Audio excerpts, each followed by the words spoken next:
Mark Skaar on 103.7 The Fox. It's the Skaar Card, and I'm proud to welcome back Mr. Warner Hodges. How are you, sir? Oh, man, I'm doing really good. I just wanted to start off by saying congratulations on your recent 30-year sobriety anniversary. That's a really big deal. 30 years is a long time to go without having to drink. I don't know a lot of folks that have done that, so thank you very much. You're welcome. I'm coming up on 28 myself, so I get it. Oh, dude, go team. You understand, yes. I sure do. Congratulations to you. Well, thank you. And I wanted to spend a majority of our time talking about Boots Up, the best of Warner E. Hodges so far. And this is a nice compilation of things that you've put out and some new things as well. So congratulations. It's a nice milestone to have a best of out there. Well, Joe Blanton was the guy that come up with the idea. I never think of it that way. You don't really look back. I don't look back a lot. But it was cool to do it. I had a really good time. I'm really glad I was able to get my band boys involved pretty heavily. And let's talk about the new tracks. Unwind, which I think was co-written by the aforementioned Joe Blanton, and About Damn Time. Yes, indeed. Yes, indeed. And two new originals. We added 2 new originals and 4 covers to the best of thing. Unwind and, oh wow, what was the other one? You just said the name of it. About Damn Time. About Damn Time, absolutely. Good Lord. I couldn't even put my finger on that one. And as far as covers, there's a unique medley of Holidays in the Sun and White Lightning. Yeah, I don't, it's kind of a funny thing. I don't see why you can't cram Georgia Jones in the middle of the Sex Pistols. I know the rule book manual says you're not supposed to do that, but I try not to read the rule book manual very often. I think those flavors go together perfectly. I thought they did. We're talking with Warner Hodges about Boots Up and an homage to the late Tony Joe White with Polk Salad Annie. Yeah, years and years ago, we did that with the Scorchers. It was more of an afterthought for filler material to give Jason a little bit of a break singing. And I always loved the song, and it was like, man, I need to record a real version of that and not just waste 3 minutes of time and give the singer a break. I love the tune. Tony Joe White was just badass. And if it was good enough for Elvis Presley to do, why not Warner Hodges? Absolutely. Elvis had a good version of it, too. He did. Set Me Free by The Sweet is another take that you did. Oh, man, I love that band. What was the record? Desolation Boulevard. Boulevard. Desolation Boulevard. That was a great record. Mm-hmm. And I've always wanted to do a Sweet song, and it was a question of having the guys in the band that wouldn't laugh in my face.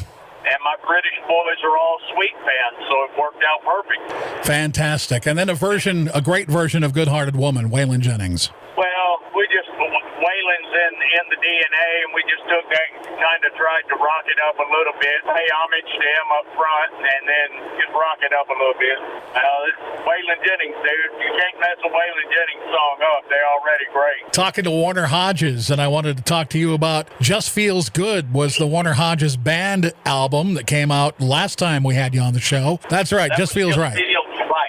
Thank you. Well, it's starting to get a little traction now. It came out in April of 2020. It couldn't have come out at a worse time. That was right kind of at the beginning of the pandemic. But I've been able to get out there and do some shows and kind of push some of the songs. And, the record's doing well. I love the record, and that does have...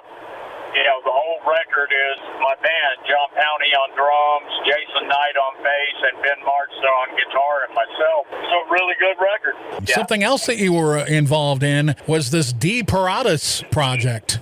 Oh, yeah. Tell me about that. Jeff Johnson, the original bass player from Jason and the Scorchers, Jeff Johnson, just kind of fell back in my lap. We did an interview at the Exit Inn, a classic rock and roll club here in Nashville. And, classic club. They've had everybody. Waylon played there, too. Neil Young played there. But a friend of ours, Jonathan Bright, started doing interviews there on the Exit Inn stage while the Exit Inn was closed down during the pandemic. And he wanted to talk to Jeff and I about the old days in Nashville, pre-Jason and the Scorchers, the old, for lack of a better term, punk rock days of Nashville. And Jeff and I did that interview together. I had not seen Jeff in 8-9 years. And as we were leaving, Jonathan said to us, he said, you know, I have a studio over here in West Nashville. If you guys want to get together and jam, I'd love for you to come over. I play a little drum. I've always known Jonathan as a singer and a rhythm guitar player. And Jeff and I went and had lunch. So it was like, where do we start? Jeff says, well, I got this song idea. The next thing I knew, we were cutting. And we ended up doing the Piratas record. Myself, Jeff Johnson, and Jonathan Bright. With a cameo from Tom Peterson. Absolutely. Well, I'm fortunate Tom Peterson played bass on my right back where I started record, the whole album. Tom's a Nashville guy right now. He lives in Nashville. And it was just, you know, we were able to reach out to Tom. We didn't even see him. We just sent him tracks. He played on it and sent it back to us. Yeah, that's a fun record. I really enjoyed it. Oh, thank you. It's a big old slab of rock and roll. It was nice to make a record with Jeff. I haven't done anything with Jeff in a long time. It was really wonderful to make a record with my old buddy.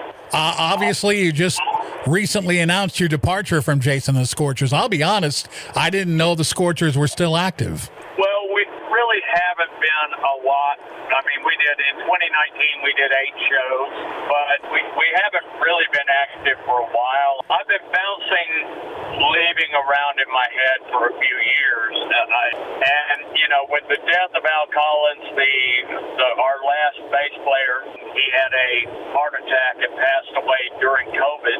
And I just didn't see trying to pick the pieces up again. Jason's doing his solo thing. He's been doing a lot of stuff the last few years. I've been really concentrating on that for myself, and it just seemed like it was the right time. We're with Warner Hodges, and you brought up Dan Baird. Is there any possibility of another Homemade Sin album? I know Dan doesn't want to play live at all. Yep. I mean, if Dan were to ask me today, I'd be at his house in 30 minutes. I loved playing with Dan Baird, and that was like going to rock and roll college every day. Him and Mauro Magellan, the drummer for the Satellites, was also the drummer in Homemade Sin. It was a wonderful experience getting to play with those guys, but I don't know. We haven't talked about that at all. Well, I know we could do a great record. Dan actually loves being in the studio. He loves brand new. He loves the blank piece of paper and coming up with songs. That's way more interesting to him than going and playing live shows. Sure. Couple more things with the Warner Hodges. Tell me about the recent Warner Hodges and Friends gigs. A buddy of mine runs a place up in Wapakoneta, Ohio. A guy named Ron runs a little place. It's basically the roadhouse that Walt Disney wants you to believe is all over America. It is. It's in a cornfield in Wapakoneta, Ohio. Ron Leininger, and he hired me to play his 25th anniversary. I was literally in the middle of a European tour. I get a call from Ron. He says, can you come play my 25th anniversary? I said, yeah, I don't have an American band. Give me 24 hours. And I called him back in 24 hours and said, yeah, we'll be there.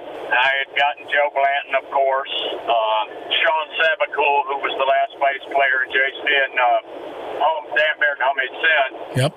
And Brad Pemberton, who's in the Bluefields, plays in Steve Earle's band. And Brad actually has played drums on a few of my records. Joe knows all the material. We did a Nashville show. I mean, we got it together to do Ron's place, and it was, we were playing there the week of Americana, and I thought, well, hell, I ought to do a Nashville Americana show because everybody's going to be in town for Americana Fest. So we booked a Nashville show also. So we just did 2 shows. It was fun. But the Nashville show had Audley Breed play with us, and Kevin Kinney, Driving and Crying, got up and did a song, and Michael Webb, Hank Jr.'s piano player, played with us. It was fun. We had a lot of people run through the set with us. Warner, by the time people hear this, you'll be back in Europe on tour. Well, we're doing 2 shows with Hasty Dixie. Great band. And then, John Wheeler's a big Scorcher fan, and he asked if we'd open up a couple shows for them, and I said, sure.